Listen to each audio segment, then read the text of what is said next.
It was an early morning in the quiet town of Oak Ridge.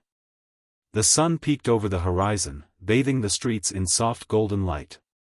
The crisp air carried the scent of pine, and the town, still half asleep, rested in peaceful silence. But that peace was about to be shattered. Just beyond the town limits, in an open field that had seen better days, a group of rugged men stood in a loose circle. Their faces were hard, weathered, and filled with a sense of reckless confidence. In the center of them, lying on the dirt, was an American flag, pristine, proud, but vulnerable. The leader of the group, a tall man with a weather-beaten leather jacket and a cold smirk, pulled out a lighter, flicking it open with a sharp metallic click. For a moment, he watched the flame dance, then lowered it toward the flag. The fabric caught fire instantly, bright orange flames licking at the stars and stripes. The men chuckled, some letting out low whistles as the flames grew, devouring the symbol of freedom and sacrifice. They had no idea that someone was watching. Standing at a distance, Henry Caldwell, an elderly veteran with a lifetime of service etched into his face, clenched his fists tightly. His deep brown eyes, once sharp and filled with youthful determination, now held something far deeper: pain, anger, and an unshakable resolve. He had seen a lot in his time, but nothing quite like this. Henry had fought under that flag, bled for it, lost friends who would never return home. And now, here it was, burning in front of his eyes as if it meant nothing. His chest rose and fell with steady breaths as he reached into his pocket, fingers trembling slightly as they wrapped around an old flip phone. With a deep inhale, he pressed a number he hadn't called in years. The line rang once, twice, then a familiar voice answered. Henry's voice was low but firm. "It's happening again," he said. "I need you here. Now." If you're as outraged as Henry, show your support by subscribing to our channel. We're on a mission to reach 1,000 subscribers, and every subscription helps us share more incredible stories like this. Henry closed the phone, his gaze never leaving the burning flag. The laughter of the outlaws filled the air, their arrogance dripping from every word. They kicked at the ashes, mocking the very thing Henry had dedicated his life to protecting. He could feel the weight of memories pressing down on him, the long nights overseas, the sound of distant gunfire, the faces of those he had served alongside. His grip on the phone tightened. They thought they could get away with this. They were wrong. It wasn't long before the distant hum of engines broke through the morning stillness. The outlaws exchanged uneasy glances, their confidence flickering like the dying flames at their feet. Within moments, a convoy of vehicles appeared at the edge of the field. Military trucks and SUVs rolled in with precision, tires kicking up dust as they came to a halt. Doors swung open, and out stepped a group of men, older, seasoned, their expressions as hard as stone.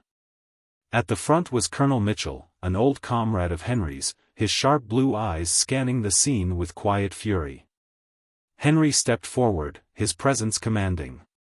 He locked eyes with the outlaw leader, who shifted uncomfortably under the weight of his gaze. "You think burning that flag proves something?"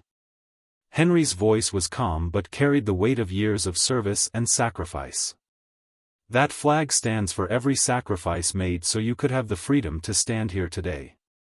The leader scoffed, but there was hesitation in his eyes now. He had expected silence, not resistance.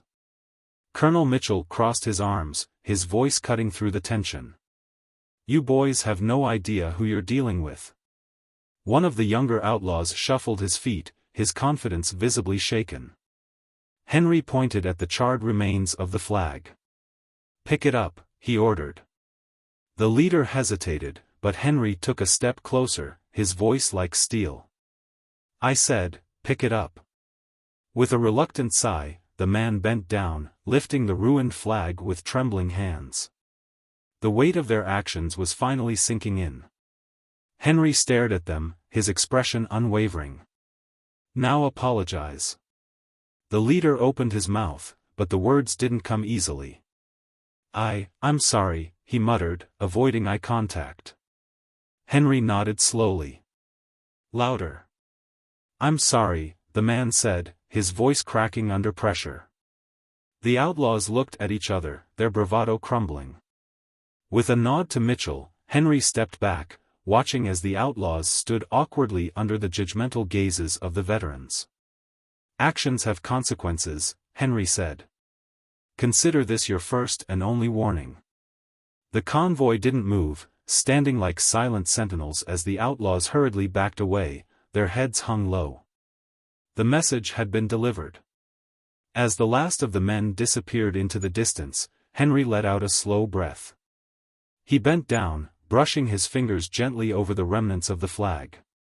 From his jacket, he pulled out a neatly folded replacement, carefully attaching it to the pole that stood nearby. As the new flag unfurled in the morning breeze, a sense of peace settled over him. Mitchell placed a hand on Henry's shoulder. "We've got your back," he said. Henry offered a small smile. "I know." The two men shared a quiet moment of understanding, brothers in arms, bound by a duty that never truly ended. As they turned to leave, Henry glanced back one last time, the flag waving proudly in the wind.